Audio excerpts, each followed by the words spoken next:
সে ঐতিহাসিক দায়িত্ব পালন করতে হবে। এদেশের প্রতিটি সেক্টরের শ্রমিক জনতাকে ঐক্যবদ্ধ করতে হবে। পরিবহন শ্রমিক, নৌ শ্রমিক, রেল শ্রমিক, নির্মাণ শ্রমিক, গার্মেন্ট শ্রমিক, রাজমিস্ত্রি শ্রমিক এবং প্রত্যেকটি সেক্টরের হোটেল রেস্তোরাঁ শ্রমিক, সকল শ্রমিকদেরকে ঐক্যবদ্ধ করে বিপ্লবের জন্য প্রস্তুত করতে হবে। মনে রাখতে হবে, আপোষ করে নতজানুনীতি নিয়ে ইসলামকে বিজয়ী করা যাবে না। ইসলামকে চূড়ান্ত বিজয়ী করবার জন্য বিপ্লবের প্রস্তুতি নিতে হবে, অভ্যুত্থানের প্রস্তুতি গ্রহণ করতে হবে।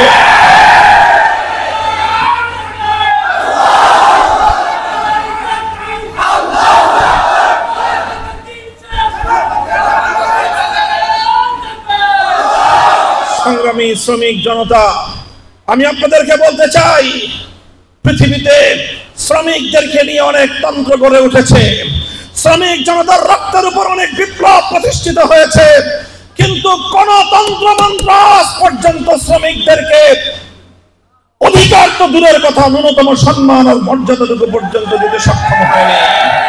শ্রমিকদের সত্যিকার অধিকার, সত্যিকার সম্মান এবং মর্যাদা যদি দিয়ে থাকে, দিয়েছেন আল্লাহর নবী, বিশ্ব মানবতার মুক্তির দূত নবী মুহাম্মদুর রাসূলুল্লাহ সাল্লাল্লাহু আলাইহি ওয়াসাল্লাম।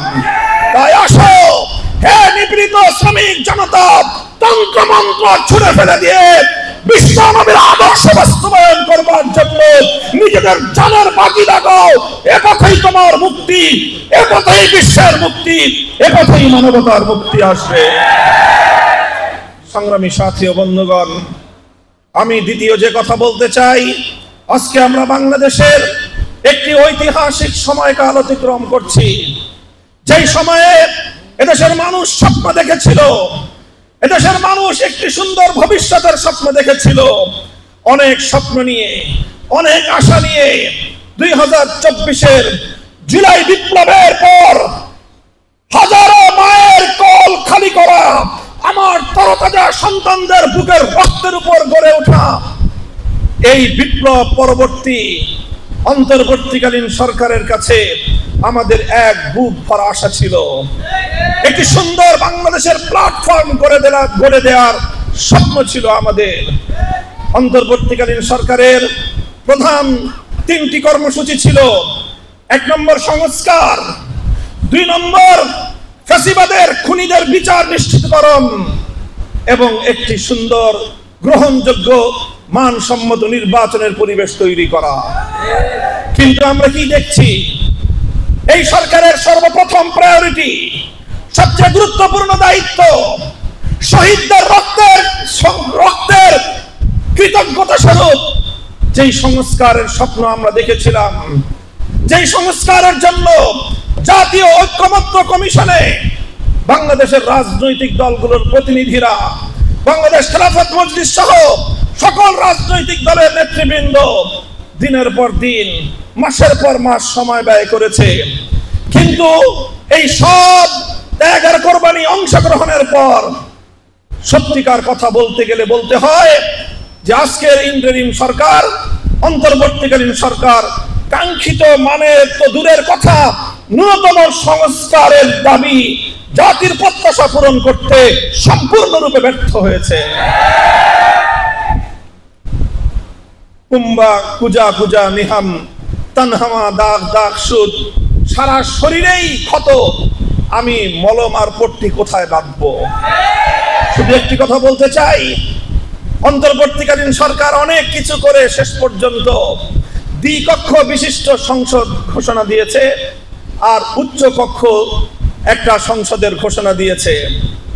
আর সেই উচ্চ কক্ষে এই জাতীয় ঐক্যমত্য কমিশন পিআর পদ্ধতিতে উচ্চ কক্ষ গঠনের সিদ্ধান্ত দিয়েছে। কিন্তু বাংলাদেশের বর্তমান সর্ববৃহৎ রাজনৈতিক দল তার সঙ্গে দ্বিমত পোষণ করে তারা নোট অফ ডিসেন্ট প্রদান করে মূলত উচ্চ কক্ষের কার্যকারিতাকে সম্পূর্ণরূপে ব্যর্থ করে দিয়েছে। আমি আজকের এই শ্রমিক কনভেনশন থেকে স্পষ্ট ভাষায় আমার বক্তব্য তুলে ধরতে চাই, যদি উচ্চ কক্ষে প্রপোর্শনাল পদ্ধতিতে সদস্য নির্বাচনের ব্যবস্থা না থাকে, তাহলে সেই বেকার পুনর্বাসনের উচ্চকক্ষ আমরা চাই না। আমরা উচ্চকক্ষ বাস্তবায়ন দেখতে চাই শুধুমাত্র সেক্ষেত্রে যদি উচ্চকক্ষ পিআর পদ্ধতিতে নির্বাচনের ব্যবস্থা হয়। আর যদি উচ্চকক্ষে পিআর পদ্ধতি ছাড়া চলমান নির্বাচনের মাধ্যমে এফপিটিপি নির্বাচনের মাধ্যমে নির্বাচিত সংসদ সদস্যদের মাধ্যমে যদি উচ্চকক্ষ গঠনের কোন ধরনের মাথা মোটা এই সিদ্ধান্ত বাংলাদেশে কার্যকর করার চেষ্টা করা হয়, বাংলাদেশ খেলাফত মজলিস সেটা রুখে দেওয়ার জন্য আমরা মাঠে নামবো ইনশাআল্লাহ। আমরা সরকার ছাড়া অন্য কোনো পক্ষকে অ্যাড্রেস করতে চাই না। রাজনৈতিক শিষ্টাচার রক্ষা করে আমরা কথা বলতে চাই। তবে আমরা মনে করি বাংলাদেশ জাতীয়তাবাদী দল বিএনপি যারা আগামী দিনে বাংলাদেশের রাষ্ট্র পরিচালনা করবার জন্য মোছে তেল দিচ্ছেন, আপনাদেরকে খুব ভালো করে বলে রাখি, এই রাষ্ট্র পরিচালনা করার ক্ষেত্রে আপনাদের পদে পদে আমাদের সহযোগিতার প্রয়োজন হবে। যদি আমাদের সহযোগিতার কথা চিন্তা করেন, তাহলে জাতীয় প্রত্যাশা যদি আপনারা পূরণ করতে না পারেন, মনে রাখবেন জুলাই আগস্ট বিপ্লবের মতো আমরা আবার রাজপথে নামবো। আমরা অস্ত্র জমা দিয়েছি, ট্রেনিং জমা দেই না। সেই কথা ভালো করে মনে রাখবেন। এই জন্য উচ্চ কক্ষ যদি তৈরি করতে হয়, তাহলে পিআর পদ্ধতিতে যেটা প্রকৃত অর্থবহ একটি উচ্চ কক্ষ হতে পারে, সেইভাবে যদি উচ্চ কক্ষ গঠন না করা হয়, তাহলে এই দুর্বল আর গরিব রাষ্ট্রের উপর নতুন করে আরো 100 এমপি পালন করবার, তাদের ভরণ পোষণ, তাদের বিলাসিতার ভোগ্য সামগ্রী সরবরাহ করবার এই বোঝা আমার এই দরিদ্র রাষ্ট্রের মেহনতি মানুষের ঘামে গড়া এই রাষ্ট্রের উপর আপনার চাপিয়ে দেওয়ার কোন দুরভিসন্ধি করবেন না। পরিষ্কার এটা আমাদের কথা। কাজে আমি বলতে চাই, সংস্কারের জায়গায় আমাদের সবচেয়ে বেশি প্রত্যাশা ছিল নির্বাচন ব্যবস্থায় এমন কোন সংস্কার হবে যেই সংস্কারের মাধ্যমে বাংলাদেশে দীর্ঘদিন ধরে চলে আসা দুর্বৃত্তায়নের রাজনীতির পথ বন্ধ হবে, পেশি শক্তির পথ বন্ধ হবে, ভোট চুরির রাস্তা বন্ধ হবে, কালো টাকার আধিপত্য বন্ধ হবে, সন্ত্রাসবাদের আধিপত্য বন্ধ হবে এবং একটি লেভেল প্লেইং ফিল্ড তৈরি করবার মতো এই সরকার সক্ষম হবে। এমন একটি সংস্কার কার্যকর করেই তারপরে নির্বাচনের ঘোষণা আসবে। এটাই ছিল আমাদের দেশের মানুষের প্রত্যাশা। কিন্তু গত 5ই আগস্ট মাননীয় প্রধান উপদেষ্টার এই ধরনের ঘোষণা, যেখানে সংস্কার বাস্তবায়নের ন্যূনতম কোনো প্রত্যাশা নেই, সেই ধরনের ক্ষেত্রে আমরা মনে করি যে সংস্কারের যেই মহান দায়িত্ব ছিল অন্তর্বর্তীকালীন সরকারের উপর, সেই দায়িত্ব পালনে তারা সম্পূর্ণরূপে ব্যর্থ হয়েছে এবং সেই দায়িত্ব পালনে জাতীয়তাবাদী দল বিএনপির পক্ষ থেকে সবচেয়ে বেশি অসহযোগিতা করা হয়েছে। সংগ্রামী সাথী ও বন্ধুগণ, এরপরে দ্বিতীয় তাদের প্রাধান্যের বিষয় ছিল ফ্যাসিবাদী খুনিদের বিচার নিশ্চিত করা। সেখানে কিছু মামলা হয়েছে, কিন্তু সেই মামলায় আজও পর্যন্ত দৃশ্যমান কাঙ্ক্ষিত মানের কোনো অগ্রগতি সাধিত হয়নি। ন্যূনতম একটি মামলায় অন্তত খুনিদের কোনো রায় ঘোষণা করা হয়নি। বিপরীত দিকে যারা ফ্যাসিবাদী আমলে ওলামায়ে কেরাম সহ বাংলাদেশের নিপীড়িত বিরোধী মতের মানুষজন হাজার হাজার মামলার ঘানি টেনেছে বছরের পর বছর, সেই মামলাগুলোর বোঝা আজও পর্যন্ত আমাদের কাছ থেকে অন্তর্বর্তীকালীন সরকার লাঘব করতে পারেনি। কিছু মামলা প্রত্যাহারের মূল্য ঝুলিয়েছে, আজও পর্যন্ত কোনো সরকারি গেজেট তৈরি করা হয়নি।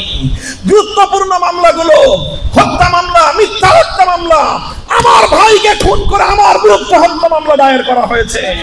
পথ চলা জাতীয় রাজনীতির গুরুত্বপূর্ণ দিক নির্দেশনামূলক বক্তব্য নিয়ে আসছেন আমাদের সংগ্রামী রাহবার বাংলাদেশ খেলাফত মজলিসের মোহতারাম আমির, বাংলার সিংহপুরুষ, কারা নির্যাতিত মুসলিম জননেতা, আগামীর বাংলাদেশের অন্যতম রূপকার আল্লামা মামুনুল হক। এখন বক্তব্য নিয়ে আসছেন আল্লামা মামুনুল হক। নারায়ে তাকবীর, নারায়ে তাকবীর। আল্লামা মামুনুল হক, এগিয়ে চলো। আমরা আছি তোমার সাথে, আল্লাহ আছে তোমার সাথে। আল্লামা মামুনুল হক, এগিয়ে চলো।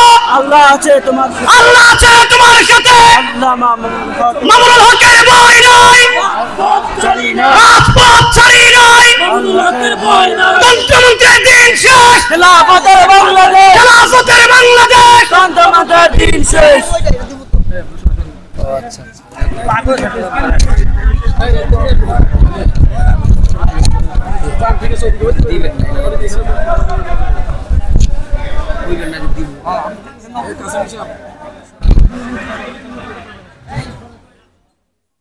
السلام عليكم ورحمة الله. الحمد لله رب العالمين، والصلاة والسلام على سيد الأنبياء والمرسلين وعلى آله وأصحابه ومن تبعهم ودعا بدعوتهم إلى يوم الدين. أعوذ بالله من الشيطان الرجيم. بسم الله الرحمن الرحيم. وأوفوا الكيل والميزان ولا تبخسوا الناس أشياءهم.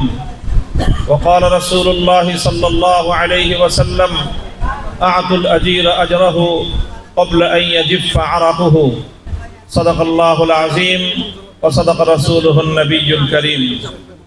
বাংলাদেশ খেলাফত শ্রমিক মজলিস আয়োজিত অধ্যকারী জাতীয় শ্রমিক কনভেনশনে উপস্থিত বাংলাদেশ খেলাফত শ্রমিক মজলিসের সংগ্রামী আহ্বায়ক, আজকের কনভেনশনের সভাপতি মাওলানা মুফতি শরাফত হুসাইন, উপস্থিত বাংলাদেশ খেলাফত মজলিসের কেন্দ্রীয় নেতৃবৃন্দ, উপস্থিত বাংলাদেশ খেলাফত মজলিস, বাংলাদেশ খেলাফত শ্রমিক মজলিস ও অন্যান্য সহযোগী সংগঠন সমূহের কেন্দ্রীয় ও অন্যান্য পর্যায়ের নেতৃবৃন্দ, সংগ্রামী বাংলাদেশ খেলাফত শ্রমিক মজলিসের সাথী ও বন্ধুগণ, মাঠ পর্যায়ের নেতা কর্মী ও সংগ্রামী শ্রমিক জনতা, আমি সর্বপ্রথম আজকের এই জাতীয় শ্রমিক কনভেনশনে আগত সমবেত সকল শ্রমিক জনতাকে বাংলাদেশ খেলাফত মজলিসের পক্ষ থেকে আন্তরিক অভিনন্দন জানাই। আপনারা মেহনতি মানুষ, শ্রমজীবী মানুষ, আপনাদের অধিকারের জন্য এবং একটি সুন্দর সমাজ বিনির্মাণের জন্য আল্লাহর জমিনে আল্লাহর খেলাফত প্রতিষ্ঠার সংগ্রামকে শক্তিশালী করবার প্রত্যয় নিয়ে বাংলাদেশ খেলাফত মজলিসের বৃহত্তর এই শামিয়ানার নিচে সমবেত হয়েছেন। আল্লাহ আপনাদেরকে উত্তম বিনিময় দান করুন। আপনাদের ঘাম এবং শ্রমের মাধ্যমে, আপনাদের রক্ত এবং জীবনের বিনিময়ে আল্লাহর জমিনে আল্লাহর দ্বীন প্রতিষ্ঠিত হবে, মানবতা তার অধিকার ফিরে পাবে, মেহনত শ্রমিক জনতার সত্যিকার সম্মান এবং মর্যাদার অধিকার প্রতিষ্ঠিত হবে। সেই প্রত্যয়দীপ্ত কাফেলায় আপনারা আগামী দিনে আপনাদের এই পথ চলা অব্যাহত রাখবেন, সেই প্রত্যাশা আমি ব্যক্ত করছি। সংগ্রামী সাথী ও বন্ধুগণ, আজ সারা পৃথিবী জুড়ে মেহনতি এবং শ্রমিক জনতা জেগে উঠছে। পৃথিবীর প্রতিটি বিপ্লব, প্রতিটি আন্দোলন সংগ্রামে শ্রমিক জনতার অভূতপূর্ব অবদান রয়েছে। আমরা আমাদের এই জনপদের প্রতিটি ঐতিহাসিক গুরুত্বপূর্ণ টার্নিং পয়েন্টে শ্রমিক জনতার রক্ত এবং ঘাম ঝরতে দেখেছি। আমরা এই শ্রমিক জনতার ঘাম ঝরতে দেখেছি 1971-এর মহান মুক্তিযুদ্ধে। আমরা এই শ্রমিক জনতার ঘাম ঝরতে দেখেছি, রক্ত ঝরতে দেখেছি 2013 সালের শাপলা চত্বরে। আমরা এই শ্রমিক জনতার রক্ত এবং ঘাম ঝরতে দেখেছি 2024 সালের ফ্যাসিবাদ বিরোধী গণ অভ্যুত্থানে। আমরা বলতে চাই 2024 সালের এই ছাত্র গণ অভ্যুত্থানে নেতৃত্ব দিয়েছে ছাত্র জনতা, কিন্তু গোটা বাংলাদেশে রাজপথ দখল করার ক্ষেত্রে, ফ্যাসিবাদের বিরুদ্ধে রক্ত এবং জীবন দেওয়ার ক্ষেত্রে অন্যতম স্টেক হোল্ডার ছিল বাংলাদেশের শ্রমিক জনতা। দুঃখ এবং পরিতাপের বিষয়, ঠিক সেইভাবে এই গণ অভ্যুত্থানে শ্রমিকদের যে ভূমিকা, এই গণ অভ্যুত্থানে শ্রমিকদের যে জীবন এবং রক্তপাত হয়েছে, এই গণ অভ্যুত্থানে শ্রমিকদের যেই নিরলস এবং সংগ্রামী ভূমিকা ছিল, আজকে আমরা সেটা মূল্যায়ন করতে জাতীয় এবং রাষ্ট্রীয়ভাবে ব্যর্থ হয়েছি। এই ব্যর্থতার কলঙ্ক বাংলাদেশের, এই ব্যর্থতার কলঙ্ক বাংলাদেশের ইন্টারিম গভর্নমেন্টের। আমি এজন্য বাংলাদেশ খেলাফত মজলিসের পক্ষ থেকে, বাংলাদেশ খেলাফত শ্রমিক মজলিসের পক্ষ থেকে গোটা বাংলাদেশের শ্রমিক জনতাকে অভিনন্দন জানাই এবং নিজেদের ব্যর্থতার জন্য আমরা তাদের কাছে দুঃখ প্রকাশ করি। সেই সাথে আহ্বান জানাই, অতীতের মতো প্রতিটি সংগ্রাম এবং বিপ্লবের মতো বাংলাদেশে একটি চূড়ান্ত বিপ্লবের প্রয়োজন। সে বিপ্লবের জন্য বাংলাদেশের সকল শ্রমিক জনতাকে প্রস্তুতি গ্রহণ করবার উদাত্ত আহ্বান জানাই। আর সে বিপ্লব হবে সকল বৈষম্যের, সকল সত্য উপড়ে ফেলে আল্লাহ জমিন আল্লাহর খেলাফত কায়েমের বিপ্লব, ইসলামের বিপ্লব। মামলায় আমাদেরকে জর্জরিত করে দেওয়া হয়েছে। এক বছরে অন্তর্বর্তীকালীন সরকার আজও সেই হত্যা মামলাগুলো, সন্ত্রাস বিরোধী ধারায় দায়েরকৃত সেই মামলাগুলো প্রত্যাহার তো করেইনি, এখন নতুন গান শোনানো শুরু করেছে আমাদেরকে যে অন্যান্য মামলা প্রত্যাহার হবে, কিন্তু হত্যা মামলা, সন্ত্রাস বিরোধী ধারায় দায়েরকৃত মামলা এবং এই যে বিস্ফোরক ধারায় দায়েরকৃত মামলা, এগুলো নাকি ওরা প্রত্যাহার করতে পারবেন না। এই সকল ধোঁকাবাজি, ছলচাতুরি, আইনের নামে বেআইনের শাসন, এটা আমরা ভালোভাবে নেব না। আমরা অন্তর্বর্তীকালীন সরকারকে জন্য ইতিহাসের কাঠগড়ায় দাঁড় করাবো। তারপরে হলো তাদের তৃতীয় যে প্রায়োরিটির বিষয় ছিল নির্বাচনের লেভেল প্লেইং ফিল্ড।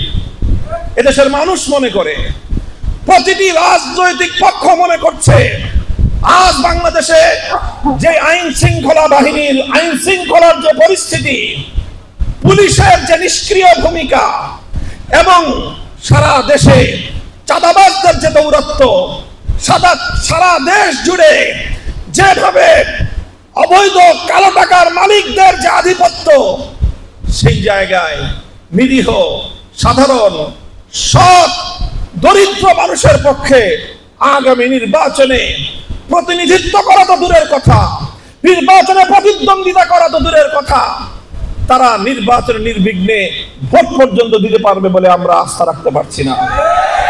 অন্তর্বর্তীকালীন সরকারকে সেই পরিবেশ নিশ্চিত করতে হবে, বড় বড় রাজনৈতিক দলগুলোকে সেজন্য নিজেদের দায়িত্ব পালন করতে হবে এবং সেই পরিবেশ নিশ্চিত করতে হবে। যদি সেটা করতে ব্যর্থ হয়, অন্তর্বর্তীকালীন সরকার ইতিহাসের কাছ থেকে তার দায় এড়াতে পারবে না। সংগ্রামী সাথী ও বন্ধুগণ, আমরা বলতে চাই, জুলাই সনদ ঘোষণা, জুলাইয়ের সনদ ঘোষণা এবং জুলাই ঘোষণা, জুলাইয়ের সনদ প্রণয়ন, এগুলো এদেশের মানুষের 24-এর বিপ্লবে অংশগ্রহণকারী প্রত্যেকটি পক্ষের দাবি ছিল, আন্তরিক দাবি ছিল, প্রত্যাশা ছিল সরকারের কাছে। জুলাই ঘোষণা এবং জুলাই সনদ তারা জাতিকে প্রদান করবে। 1 বছর পর নামকাওয়াস্তে জুলাই ঘোষণা প্রদান করেছেন মাননীয় প্রধান উপদেষ্টা। 5ই আগস্টের ঐতিহাসিক সময়ে এই ঘোষণা দেওয়ার জন্য আমরা অভিনন্দন জানিয়েছি, কিন্তু একই সঙ্গে চরম ক্ষোভ এবং দুঃখের সাথে আমরা এই ঘোষণাকে প্রত্যাখ্যান করেছি যে এখানে বাংলাদেশের অস্তিত্বের ইতিহাসকে পর্যন্ত যথাযথ মর্যাদা এবং স্বীকৃতি প্রদান করা হয়নি। বাংলাদেশ এমনি এমনি গড়ে ওঠেনি, আমরা বলেছি এবং ইতিহাস বলে তিনটি আধিপত্যবাদের বিরুদ্ধে লড়াই করে আজকের বাংলাদেশ তৈরি হয়েছে। সর্বপ্রথম লড়াই করতে হয়েছে 19 শতকের গোড়ার দিকে, 20 শতাব্দীর গোড়ার দিকে কলকাতার দাদাবাবুদের আধিপত্যবাদকে খর্ব করে পূর্ববঙ্গ পশ্চিমবঙ্গের আধিপত্য থেকে মুক্ত হয়ে বঙ্গভঙ্গের মধ্য দিয়ে বাংলাদেশের স্বাধীন মুসলিম জাতিসত্তা গঠনের সর্বপ্রথম আনুষ্ঠানিক যাত্রা শুরু হয়েছিল। আজ সেই কলকাতার আধিপত্যের বিরুদ্ধে জুলাই ঘোষণায় কোন ধরনের আকার ইঙ্গিত নাই। 1947 সালে যে ঐতিহাসিক ব্রিটিশ উপনিবেশবাদের বিরুদ্ধে আমাদের পূর্বপুরুষরা রক্ত দিয়ে, জীবন দিয়ে এই মাতৃভূমিকে ব্রিটিশের আধিপত্য থেকে মুক্ত করেছিল, দিল্লির কাছ থেকে তারা মুক্ত করেছিল, সেই 47-এর কোন স্বীকৃতি, 47-এর কোন ঘোষণা জুলাই ঘোষণার মধ্যে অন্তর্ভুক্ত করবার একটু স্থান দেওয়ার কোন প্রয়োজনীয়তা তিনি অনুভব করেননি। এরপরে আসলো 1990-এর অভ্যুত্থানের কথা আসে, 1975-এর 7ই নভেম্বর বিপ্লবের কথা আসে, কিন্তু ফ্যাসিবাদ বিরোধী আওয়ামী দুঃশাসনের বিরুদ্ধে রক্ত দিয়ে বিপ্লবের পতাকা তৈরি করা 2013 সালের 17/7-কে এড়িয়ে যাওয়া গোটা ইসলামী জনতার সঙ্গে সরকারের পক্ষ থেকে স্পষ্ট গাদ্দারি এবং বিশ্বাসঘাতকতা। আজ আমরা স্পষ্ট ভাষায় বলতে চাই, শাপলা চত্বর যদি তৈরি না হতো, 24-এর বিপ্লবের পতাকা তৈরি হতো না। রক্ত দিয়েছি আমরা, জীবন দিয়েছি আমরা, আমাদেরকে এভাবে উপেক্ষা করবার এই কলঙ্কিত ধারা যদি পরিবর্তন না করা হয়, আগামীর বাংলাদেশে আমরা বিপ্লবের জন্য প্রস্তুতি গ্রহণ করবো ইনশাআল্লাহ। সংগ্রামী সাথী ও বন্ধুগণ, এই হলো জুলাই সনদের অবস্থা। আর এই জুলাই ঘোষণাকে কেন্দ্র করে তার ক্ষোভ এবং সেটা কতটাই এক পেশে দৃষ্টিভঙ্গির ভিত্তিতে হয়েছে তার আমরা বাস্তবায়ন দেখতে পেয়েছি। যারা জুলাই যোদ্ধা ছিল, যাদের নেতৃত্বে জুলাইয়ের বিপ্লব সংগঠিত হয়েছে, সেই আত্মাভিমানী ছাত্র জনতা, ছাত্র নেতৃত্ব সেই জুলাই ঘোষণার অনুষ্ঠানকে পর্যন্ত তারা বর্জন করেছে। এটাকে অন্তর্বর্তীকালীন সরকার কোনোভাবেই এর দায় এড়াতে পারে না। অন্তর্বর্তীকালীন সরকারের ভাবসাব দেখে মনে হচ্ছে যে এখন তারা কোনোভাবে কোনো এক দলের কাছে বা কোনো একটি পক্ষের কাছে রাষ্ট্র ক্ষমতা গছায় দিয়ে বিদায় নিতে পারলেই যেন বেঁচে যায়। ডক্টর ইউনূস সাহেব তালগাছে উঠা সহজ, কিন্তু তালগাছ থেকে নামার জন্য যথাযথ প্রক্রিয়া অবলম্বন না করলে তালগাছ থেকে পড়ে মাজা ভাঙবেন, মাথা ভাঙবেন, আপনার কিন্তু ইতিহাসের দায় এড়াতে পারবেন না। দায়িত্ব যখন গ্রহণ করেছেন, বাংলাদেশে স্পষ্ট নির্বাচনের লেভেল প্লেইং ফিল্ড তৈরি করে এদেশের গণমানুষের আস্থার নির্বাচন উপহার দেওয়া ছাড়া আপনার মুক্তির কোনো উপায় নাই। সেই ব্যবস্থা আপনাকে করতেই হবে। নির্বাচনের লেভেল প্লেইং ফিল্ড তৈরি করতে হবে। শাপলা চত্বরের এই রক্তকে স্বীকৃতি প্রদান করতে হবে। 2009 সালের বিডিআর বিদ্রোহে 57 জন দেশপ্রেমিক সেনা কর্মকর্তার এই দেশ বিরোধী আন্তর্জাতিক আধিপত্যবাদী বাংলাদেশ বিরোধী শক্তির এই বাংলাদেশ বিরোধী ষড়যন্ত্রকে জুলাই ঘোষণার মধ্যে স্থান দিতে হবে। জুলাই সনদ দিয়ে সেটার আইনগত কোনো একটি ডিক্লারেশনের মাধ্যমে, গেজেট প্রকাশের মাধ্যমে, যে কোনো উপায়ে আইনগত একটি ভিত্তি তৈরি করে দিয়ে যেতে হবে। পরবর্তী আপনাদের মনোনীত একটি সরকারের আজ্ঞার উপর, তাদের দয়ার উপর জুলাই যোদ্ধাদেরকে, জুলাইয়ের বিপ্লবীদেরকে আপনারা পেন্ডিং রেখে চলে যাবেন, ইতিহাস আপনাদেরকে ক্ষমা করবে না। কাজেই সেজন্য আমরা বলবো, সংস্কার এবং নির্বাচন বিষয়ক নতুন যে বন্দোবস্ত, যে ব্যবস্থাপনা, সেটার আইনগত ভিত্তি তৈরি করে আগামীর বাংলাদেশে সেটার বাস্তবায়ন নিশ্চিত করাই বর্তমান সরকারের সবচেয়ে গুরুত্বপূর্ণ এজেন্ডা। সেটা যদি করতে ব্যর্থ হয়, তাহলে কাঙ্ক্ষিত মানের নির্বাচন সম্ভব নয়, গ্রহণযোগ্য নির্বাচন সম্ভব নয়, এবং অন্তর্বর্তীকালীন সরকারের ব্যর্থতার গ্লানি থেকে মুক্ত হওয়ার ভিন্ন কোনো রাস্তা নাই। সংগ্রামী সাথী ও বন্ধুগণ, এই পর্যায়ে এসে আমি বাংলাদেশ খেলাফত মজলিসের পক্ষ থেকে আজকের এই ইসলামিক কনভেনশন এবং আমার প্রতিটি সহযোগী সংগঠন এবং সারা দেশের বাংলাদেশ খেলাফত মজলিসের তৃণমূলের সকল নেতাকর্মী, সকল শাখাগুলোকে উদাত্ত আহ্বান জানাতে চাই।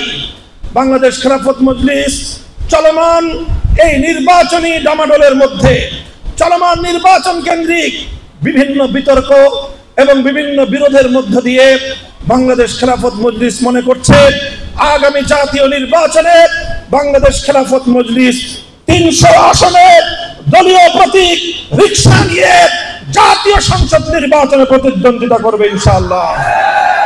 ইতিমধ্যে বাংলাদেশ খেলাফত মজলিস 223টি আসনে তার প্রার্থিতা ঘোষণা করেছে। অবশিষ্ট 77টি আসনের আমাদের প্রার্থিতা ইনশাআল্লাহ তালিকা চূড়ান্ত করার পথে। 300 আসনে প্রার্থী ঘোষণা করে বাংলাদেশ খেলাফত মজলিস তৃণমূল থেকে তার নির্বাচনী কার্যক্রম জোরদার করার মধ্য দিয়ে ইনশাআল্লাহ আগামীর বাংলাদেশকে একটি সুন্দর বিপ্লবের পাটাতন তৈরি করবার জন্য, একটি ভিত তৈরি করবার জন্য বাংলাদেশ খেলাফত মজলিস তার ভূমিকা পালন করবে। সেই ক্ষেত্রে আমরা সর্বশেষ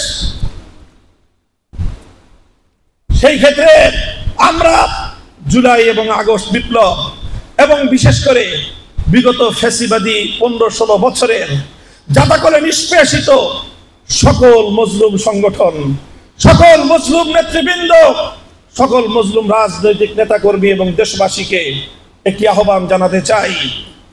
পরস্পর নিজেদের মধ্যে প্রতিযোগিতা থাকবে, প্রতিদ্বন্দ্বিতা থাকবে, কিন্তু খবরদার একটি পয়েন্টে আমাদেরকে ঐক্যবদ্ধ থাকতে হবে। সেটা হলো যে এই বিগত ফ্যাসিবাদী দেশ বিরোধী এই চক্র যেন বাংলাদেশের রাজনীতিতে পুনর্বাসিত হওয়ার কোনো সুযোগ না পায়। সকল রাজনৈতিক অঙ্গনকে আমরা বলতে চাই, যদি বিগত ফ্যাসিবাদকে নিজেদের সাময়িক রাজনীতির সুবিধার জন্য, নিজেদের স্বার্থ আদায়ের জন্য কেউ যদি বাংলাদেশের রাজনীতিতে ফ্যাসিবাদী অপশক্তিকে, বাংলাদেশ বিরোধী ভিনদেশী ওই চরদেরকে আবার বাংলাদেশের রাজনীতিতে কোন ধরনের স্পেস দেওয়ার, সুযোগ তৈরি করে দেওয়ার, পুনর্বাসন করবার ষড়যন্ত্রের সঙ্গে কেউ যদি জড়িত হন, আমরা আবার জুলাই যোদ্ধাদেরকে নিয়ে তাদের বিরুদ্ধে প্রতিরোধ গড়ে তুলতে বাধ্য হব। আমাদের মধ্যে প্রতিযোগিতা থাকবে।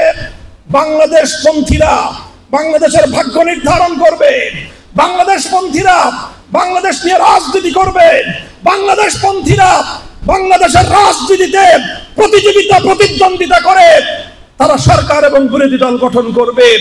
ভারতপন্থী, আমেরিকাপন্থী নামে কোন মহল বাংলার রাজনীতিতে পুনর্বাসিত হতে পারবে না। সেই জায়গায় নিরাপদ ভূমিকা পালন করতে হবে। কাজে এই জন্য যেহেতু আমাদের প্রধান প্রতিপক্ষ বাংলাদেশের বহির শক্তির একটি প্ররোচিত মহল বাংলাদেশের রাজনীতিকে আবার কলুষিত করবার অপচেষ্টা নিয়ে প্রতিনিয়ত তারা অপচেষ্টা চালিয়ে যাচ্ছে, হামলা, আক্রমণ, ভয়ভীতি প্রদর্শন চালিয়ে যাচ্ছে।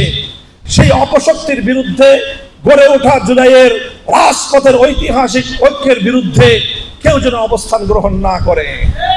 সেজন্য একটি জাতীয় ঐক্যমত্য তৈরি করবার জন্য আমি গুরুত্বপূর্ণ রাজনৈতিক দলগুলো, বিশেষ করে বিএনপি এবং জামায়াতে ইসলামের নেতৃবৃন্দের প্রতি আমি উদাত্ত আহ্বান জানাই। এনসিপির ছাত্রদেরকে আমি উদাত্ত আহ্বান জানাই। সকলকে নিয়ে ফ্যাসিবাদ বিরোধী সেই ঐক্যের জায়গাকে মেরামত করবার জন্য যা যা করতে হয় তাই আমাদেরকে করতে হবে। বাংলাদেশ খেলাফত মজলিস সেজন্য তার সর্বোচ্চ ছাড় দেওয়ার জন্য প্রস্তুত রয়েছে ইনশাআল্লাহ। সংগ্রামী সাথী ও বন্ধুগণ, সর্বশেষ আমি আজকের এই শ্রমিক কনভেনশন সফল করার জন্য বাংলাদেশ খেলাফত শ্রমিক মজলিসের আহ্বায়ক কমিটির আহ্বায়ক মুফতি শরাফত হোসেন, সদস্য সচিব মাওলানা আবু সাইদ নোমান সহ সকল সদস্যদেরকে এবং যারা আজকে দেশের প্রত্যন্ত অঞ্চল থেকে বিভিন্ন শাখা থেকে প্রতিনিধিত্ব করবার জন্য কনভেনশনে যোগদান করে আজকের কনভেনশনকে সাফল্যমণ্ডিত করলেন, আপনাদের সকলকে আমি আন্তরিক অভিনন্দন এবং ধন্যবাদ জ্ঞাপন করছি। সেই সঙ্গে গোটা জাতির পক্ষ থেকে আজকের এই শ্রমিক কনভেনশনকে যে সকল শহীদের শাহাদাতের রক্তের উপর আজ বাংলাদেশ একটি উজ্জ্বল ভবিষ্যতের স্বপ্ন দেখছে, শাপলা চত্বর থেকে জুলাইয়ের বিপ্লব পর্যন্ত, জুলাই বিপ্লবে শহীদ আবু সাইদ, মুগ্ধ খাব্বাব সহ যে সকল আত্মত্যাগী ইতিহাসের শ্রেষ্ঠ বীর শহীদানদের রক্তের উপর একটি সুন্দর বাংলাদেশের ভিত তৈরি হয়েছে, সেই সকল শহীদানদের জন্য আমি আপনাদের সকলের কাছে রুহের মাগফিরাত কামনায় দোয়া করার উদাত্ত আহ্বান জানাচ্ছি এবং সেই সকল শহীদরা যেন অবিস্মৃত থাকে, সেই সকল শহীদদের তাদের এই ত্যাগ এবং তাদের এই অবদানকে সামনে রেখে এদেশের আগামীর রাজনীতি যেন বিশ্বাসঘাতকতাপূর্ণ না হয়ে বিশ্বস্ততার রাজনীতি যেন বাংলাদেশ পরিচালিত হয়, সেই জন্য পরিবেশ তৈরি করবার কাজ করবার সকলকে আমি উদাত্ত আহ্বান জানাচ্ছি। আল্লাহ পাক রব্বুল আলামিন সকল শহীদানদের কবরগুলোকে জান্নাতের বাগান বানিয়ে দিন। তাদের শোক সন্তপ্ত পরিবার পরিজন, আপন হারা পরিবার পরিজনকে আল্লাহ পাক সান্ত্বনার ব্যবস্থা করে দিন। আবার যদি জুলাই আসে, আবার রক্ত দিব, আবার যখন আগস্ট আসবে, বিজয়ের মিছিলের জন্য শাহাদাতের কাফনের কাপড় পরে আমরা আবার রাজপথে নামবো, সেই প্রত্যাশা ব্যক্ত করে আল্লাহ পাক রব্বুল আলামিনের শুকরগুজারি সাহায্য কামনা করে বক্তব্য শেষ করলাম। নাসরুম মিনাল্লাহি ওয়া ফাতহুন করিব ওয়া আখিরু দাওয়ানা আলহামদুলিল্লাহি রাব্বিল আলামিন ওয়া আলাইকুম ওয়া রাহমাতুল্লাহি আশহাদু আল লা ইলাহা ইল্লা আনতা আস্তাগফিরুকা ওয়া আতুবু ইলাইক। ইলাহুল আলামিন, সকল শহীদানদের শাহাদাতকে কবুল করো। আয় আল্লাহ, আমরা যারা থেকে রয়েছি, আয় আল্লাহ, হাজার হাজার মানুষ আজও পঙ্গু হয়ে, দৃষ্টি হারিয়ে, শরীরের গুরুত্বপূর্ণ অঙ্গ হারিয়ে, আহত, ক্ষতবিক্ষত, পঙ্গুত্বের অভিশাপ নিয়ে জীবনাতিপাত করতেছে। ইয়া আল্লাহ, আপনি তাদের সুচিকিৎসার ব্যবস্থা করে দিন। সকল শহীদ পরিবারদের পুনর্বাসনের জন্য সম্মানজনক জীবিকা নির্বাহ সহ জীবন জগতের সকল প্রয়োজনীয় উপকরণ সরবরাহ করবার ব্যবস্থা আল্লাহ আপনি করে দিন। ইলাহুল আলামিন, এই সকল শহীদানদের তাদের যেই চেতনা, বাংলাদেশে একটি বৈষম্যহীন ইনসাফপূর্ণ সমাজ গড়বার সেই চেতনা বাস্তবায়ন করার তৌফিক দান করুন। আমরা বিশ্বাস করি চূড়ান্ত বৈষম্যহীন, চূড়ান্ত ইনসাফপূর্ণ সমাজ মানব রচিত তন্ত্রমন্ত্র দিয়ে সম্ভব নয়। একমাত্র সম্ভব আল্লাহ প্রদত্ত রাষ্ট্র ব্যবস্থা, রাজনৈতিক বন্দোবস্ত, খেলাফত ব্যবস্থার মাধ্যমে সম্ভব। হে আল্লাহ, আপনি আমাদেরকে আপনার জমিনে আপনার খেলাফতের সেই সোনালী যুগ আবার ফিরিয়ে আনবার হিম্মত, তৌফিক এবং সাহায্য করুন। রব্বানা তাকাব্বাল মিন্না ইন্নাকা আনতাস সামিউল আলিম। সুবহান রাব্বিকা রাব্বিল ইজ্জাতি আম্মা ইয়াসিফুন ওয়া সালামুন আলাল মুরসালিন। আলহামদুলিল্লাহি